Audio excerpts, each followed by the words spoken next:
So dear students, now we are discussing regarding the threshold level in plasma for substance having Tm value. So here an example is given, that is glucose. Glucose renal threshold in our body is 180. Okay, so below that level the glucose gets completely absorbed into the blood. But beyond that level, beyond 180 mg per dl, it is not completely absorbed into the blood. The excess amount is excreted through the urine. So that's why in diabetic patients and all we can detect the presence of glucose in the urine. Okay. Then reabsorption of, next we can discuss regarding reabsorption of important substances. First one, reabsorption of sodium.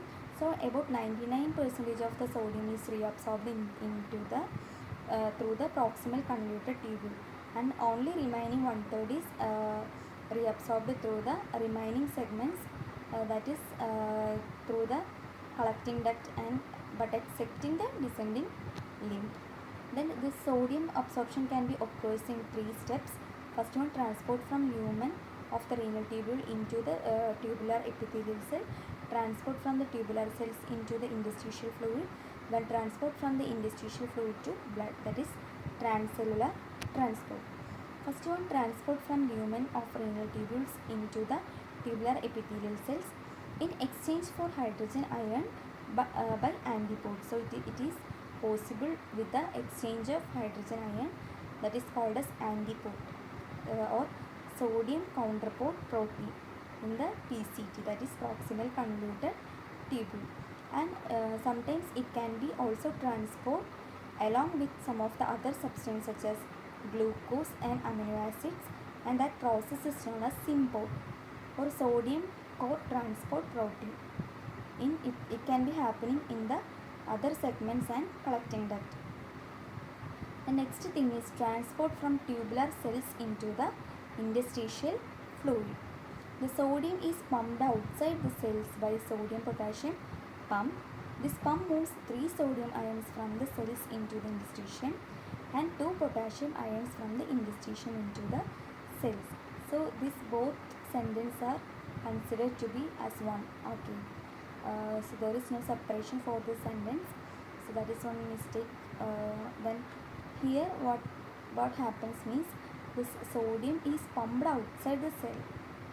If the 3 sodium ions are moved from the cell into the interstitium means, then 2 potassium ions will move from the interstitium into the cell. So that is a sodium potassium co-transport system. Tubular epithelial cells are connected with their neighboring cells by tight junctions at the apical luminal edges, and beyond the tight junction there is a small space left between the adjoining cells along their lateral borders, and that space is known as lateral intercellular space, and the interstitium can extend into this space, that is lateral intercellular space. Most of the sodium ions are pumped into the lateral intercellular space by sodium potassium pump. Okay, so most of the sodium ions can be pumped into the lateral intercellular space by sodium potassium pump, but the rest of the sodium ions are pumped into the interstitium by sodium potassium pump situated at the basal part of the cell membrane. The next is the next heading, that is transport from the interstitial fluid into the blood. From the interstitial fluid, sodium ions enter the peritubular capillaries based on a concentration gradient. In the distal convoluted tubule, the sodium reabsorption is stimulated by one of the hormone, that is known as aldosterone, which enhances the enhancing the sodium absorption. The next topic is reabsorption of water. Reabsorption of water occurs mainly at the proximal and distal convoluted tubule and in the collecting duct. So the reabsorption of water from the proximal convoluted tubule is considered as an obligatory water reabsorption. Obligatory means secondary. Okay. So priority is given for the sodium reabsorption, and the next secondary priority is given for the water. So that is a secondary reabsorption that is water reabsorption, hence it is known as obligatory water reabsorption. When sodium is reabsorbed from the tubule, the osmotic pressure decreases. Okay, as the sodium is reabsorbed from the renal tubules, the osmotic pressure gets decreased. That causes osmosis of the water from the renal tubule. The next is the reabsorption of water from the distal convoluted tubule and collecting duct, that is called as facultative water reabsorption. So in PCT, proximal convoluted tubule, the water reabsorption is considered as an obligatory water reabsorption, but in case of distal convoluted tubule and collecting duct, it is known as facultative water reabsorption. Okay, in PCT, about 88% of reabsorption of sodium is happening. That's why here the water having secondary position. But here let us look on it. Then the facultative reabsorption is a type of water reabsorption in the distal convoluted tubule and collecting duct and occurs by the activity of one hormone known as ADH. Normally, the distal convoluted tubule and collecting duct are not permeable to water, but with the help of this ADH, these segments become permeable to water. So, more water reabsorption takes place. So, the facultative reabsorption is only with the help of antidiuretic hormone, so that the renal tubule become more permeable to water. Then mechanism of action of ADH. Okay, that is aquaporins, otherwise known as aquaporins. How this ADH acts on it? Okay, antidiuretic hormone increases water reabsorption in the distal convoluted tubule and collecting duct by stimulating the water channels and aquaporin.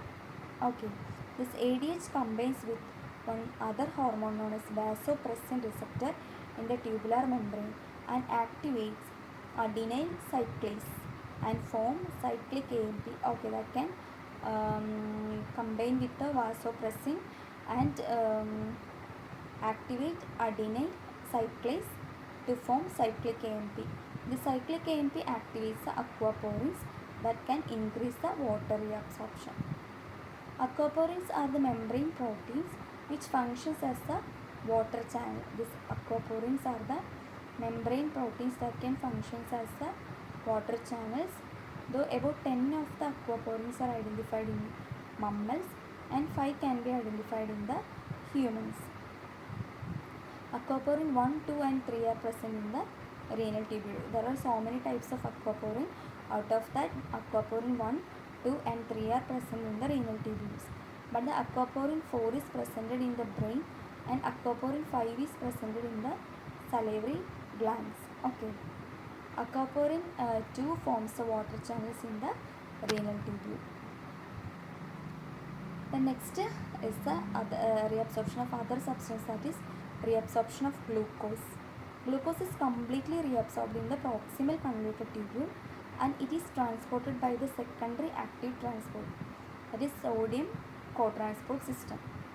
This glucose and sodium bind to a common carrier protein in the luminal membrane of the tubular epithelium and enter the cell. So സോഡിയവും ഗ്ലൂക്കോസും തമ്മിൽ ഒരു carrier പ്രോട്ടീനുമായിട്ട് bind ചെയ്യും, എന്നിട്ടാണ് അത് സെല്ലിലേക്ക് enter ചെയ്യുന്നത്.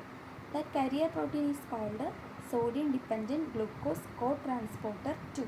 Okay, SGLT2, sodium dependent glucose co-transporter 2. Then from the tubular cell, what happened? Glucose is transported into the medullary interstitium by another carrier protein called the glucose transporter 2. Okay. Then tubular maximum for glucose. So in adult male, TMG is 375 mg per minute and in adult female it is about 300 mg per minute. Renal threshold for glucose.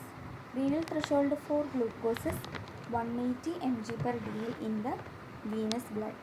When the blood level reaches 180 mg per dl, glucose is not reabsorbed completely and appears in the urine.